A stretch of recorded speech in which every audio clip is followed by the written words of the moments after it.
Antropologia e psicanálise. Antropologia, do grego anthropos, tran-sl, anthropos, homem, e logos, razão, pensamento, é a ciência que se ocupa em estudar o homem enquanto espécie primata e a humanidade, ou seja, seus símbolos e produtos culturais. Uma ciência que conquistou seu lugar evoluindo de relatos de vivências e descrições de costumes feitas por viajantes, afirmando a necessidade da pesquisa de campo e aprofundamento do conjunto de descrições etnográficas, corpos etnográficos, de todos os povos do mundo que vinham se acumulando, Laplatine. Distinguindo-se da sociologia e da economia política as denominadas ciências humanas e mesmo da psicologia social enquanto ciência dos costumes e estilos de vida, a antropologia dialoga com essas ciências afirmando seus próprios métodos e referencial teóricos de diversas procedências. A psicanálise se inclui entre as psicoterapias, e em relação à antropologia deve-se considerar a via de mão dupla, tanto desta para a antropologia como da antropologia para a psicanálise. A psicanálise, também, pode ser descrita como um procedimento especializado de psicoterapia, uma teoria da personalidade além de uma teoria da cultura ou filosofia sobre a natureza humana, onde residem suas maiores contribuições à antropologia. Segundo Freud, a psicanálise cresceu num campo muitíssimo restrito. No início, tinha apenas um único objetivo, o de compreender algo da natureza daquilo que era conhecido como doenças nervosas, funcionais, com vistas a superar a impotência que até então caracterizara seu tratamento médico e possuía desde o início a expectativa de participar do desenvolvimento cultural como um fermento significativo auxiliar ao aprofundamento de nosso conhecimento do mundo. Apesar das severas críticas sofridas por alguns setores influentes da antropologia, a exemplo de Alfred Louis Kroeber, 1876 a 1960, o livro Totem e Tabu, algumas concordâncias entre a vida dos homens primitivos e dos neuróticos, 1913, o primeiro trabalho de Freud, fora do âmbito da neurologia e clínica, teve um significativo impacto nas ciências do homem, instituindo-se como um marco da relação entre essas disciplinas. Observe-se, como assinala Mezan em vários momentos de sua tese de doutorado em filosofia, a expressão primitivo deve ser compreendida como os aspectos originários e intrínsecos à natureza humana individual e social, indissociavelmente interrelacionados, também presentes nas crianças, e também evidenciados nas neuroses. Saxman Totem Park, Alaska. Geza Rohren, 1891 a 1953, um geógrafo e antropólogo húngaro, posteriormente psicanalista, considerava o referido livro um grande marco na história da antropologia, equivalente segundo ele equivalente às obras de Edward Burnett Taylor, 1832 a 1917, Primitive Culture, e Sir James George Fraser, 1854 a 1941, The Golden Bough. Aliás, consta que o próprio S. Freud considerava esses textos publicados inicialmente na revista Imago, editada por ele, e posteriormente reunidos no livro Totem e Tabu, juntamente com seu outro livro, A Interpretação dos Sonhos, 1900, as produções básicas de sua obra. Paulo César Souza, historiador e atual tradutor das obras completas de Freud, em nota de pé de página de sua tradução de Totem e Tabu recomenda os textos de Marvin Harris. The Rise of Anthropological Theory, 1968, capitão 16, e Edwin R.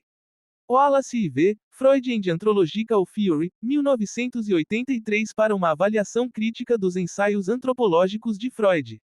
Antropologia e psicologia. Tal como referido no início, tradicionalmente na antropologia divide-se em antropologia cultural e antropologia física, cada uma destas com suas contribuições específicas para o estudo da mente e comportamento humano.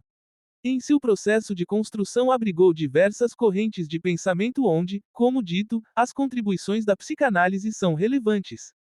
Na antropologia cultural há de se considerar as aplicações da antropologia às emoções, saúde e à psicologia enquanto ciência, onde teoricamente, mas não sem conflitos, a psicanálise se insere. Nessa última, um ramo inquestionavelmente associado à psicanálise possui uma interface interdisciplinar com o segmento da antropologia que estuda a interação de processos simbólico-culturais e mentais ou cognitivos e uma área também comum à psicologia do desenvolvimento, que também analisa a forma como se realiza a socialização da criança dentro de um determinado grupo cultural. Essa interdisciplinariedade nos permite compreender melhor como a cultura modela a cognição humana, a percepção, ou a emoção, sexualidade, motivação e saúde mental. Nesse contexto, as contribuições de Bronisław Malinowski, 1884 a 1942, foram de grande importância. Ao pesquisar os nativos da ilha de Trobriand, mais precisamente, como se desenvolvia a sexualidade entre os povos trobriandeses, Malinowski concluiu que as crianças desenvolviam sua sexualidade de maneira mais livre, menos repressora. Dessa forma, ele propôs estudar em pesquisa de campo o que Freud afirmava com relação ao surgimento da cultura. Segundo Malinowski, Freud concebia que o aparecimento da cultura surge a partir do momento em que ocorre a repressão à sexualidade e a criança se depara com os simbolismos culturais que representam a família, mas segundo ele, não necessariamente na forma universal do complexo de Édipo, pois, como elaborou posteriormente, sofre influências dos padrões de parentesco, da religião entre outros fatores. Malinowski contribuiu também de maneira significativa à antropologia com um método pioneiro de investigação, a etnografia. Outras escolas da psicologia também possuem uma interface com a antropologia e disputam o domínio da ciência dos costumes da moral e da conduta humana, tal como compreendida antes do SEC. XX, a saber por obras de Immanuel Kant, 1724 a 1804, e a persistência de algumas dessas concepções na esfera jurídica. Um bom exemplo, sem dúvida originado a partir das contribuições de Burrus Frederic Skinner, 1904 a 1990, é o esboço de uma antropologia comportamental proposta por Richard Malotti no seu artigo Comportamento Governado por Regras e Antropologia Comportamental, 1988, a partir das contribuições de Marvin Harris, 1907 a 2002, sobre o materialismo cultural analisando os costumes indianos, o culto à vaca sagrada e as regras de controle do comportamento, bem como os diversos tipos de contingências que as mantêm.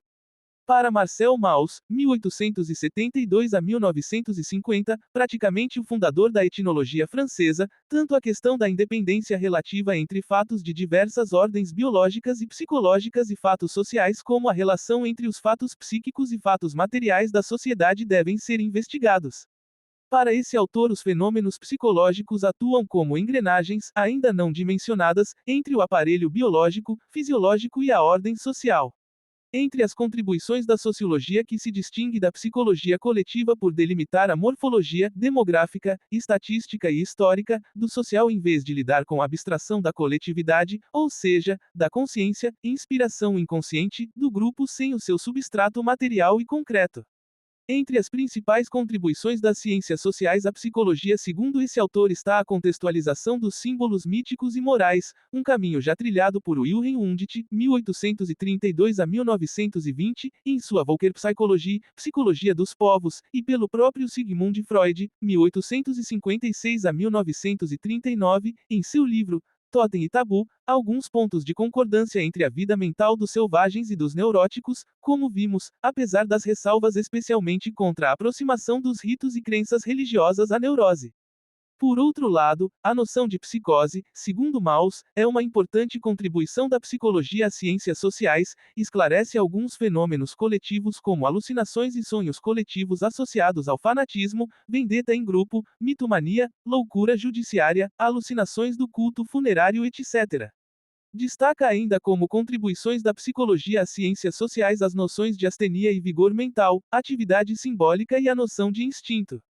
Contribuições da psicanálise. Apesar de alguns autores como Alexander e Selesnik situarem a psicanálise na perspectiva de desenvolvimento da história da psiquiatria, a maioria dos historiadores da psicologia situam esta no início da evolução da psicologia clínica.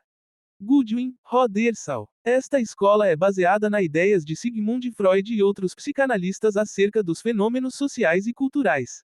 Os adeptos dessa abordagem frequentemente utilizam técnicas que exploram a relação entre a infância e a personalidade adulta. É clássica a comparação entre os ditos selvagens e primitivos, os neuróticos, psicóticos e as crianças, utilizando, no caso de Freud, os relatos etnográficos da época, especialmente os citados James Fraser, Edward B. Taylor e William R. Smith, 1846 a 1894, entre outros. A partir dos trabalhos propostos por Freud, os psicanalistas estudam a influência e origem dos símbolos culturais, incluindo mitos, sonhos e rituais, comparando-os com os resultados da aplicação da técnica psicanalítica. Entre os trabalhos de Freud selecionados pelo editor das edições Standard de suas obras completas, James Strachey neste âmbito, inclui-se cerca de 27 ensaios ou livros escritos entre 1907 e 1940, onde pode-se destacar 1907 Atos obsessivos e práticas religiosas. 1908 Ética sexual civilizada e as modernas doenças nervosas. 1912 Totem e Tabu, alguns pontos de concordância entre a vida mental dos selvagens e dos neuróticos. 1913 A ocorrência nos sonhos de material proveniente dos contos de fadas. 1916 Um paralelo mitológico a uma obsessão visual. 1918 O tabu da virgindade. 1921 Psicologia de grupo e a análise do ego.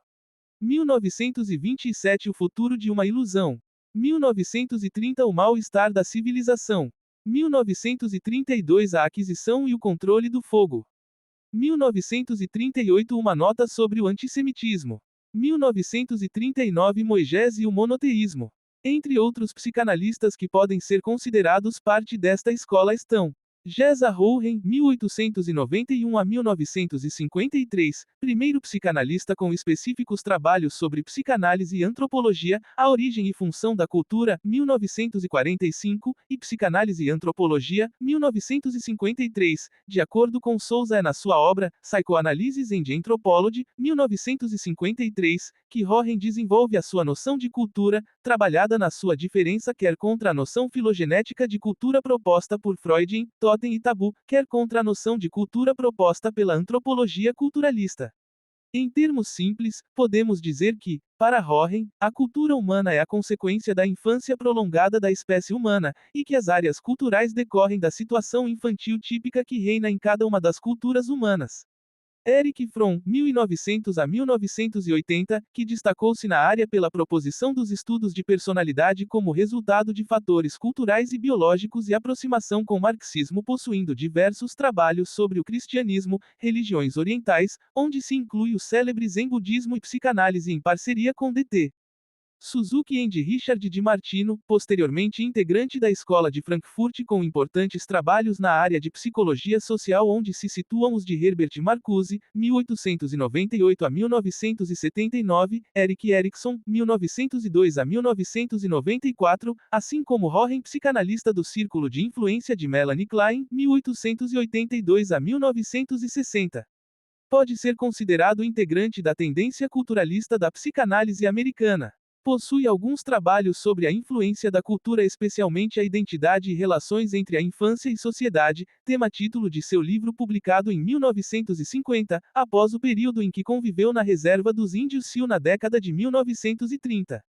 Tal como Fromm, relaciona a psicanálise com a história, política, filosofia e teologia, publicando livros sobre Martinho Lutero, Gandhi e Hitler, contextualizando culturalmente suas biografias.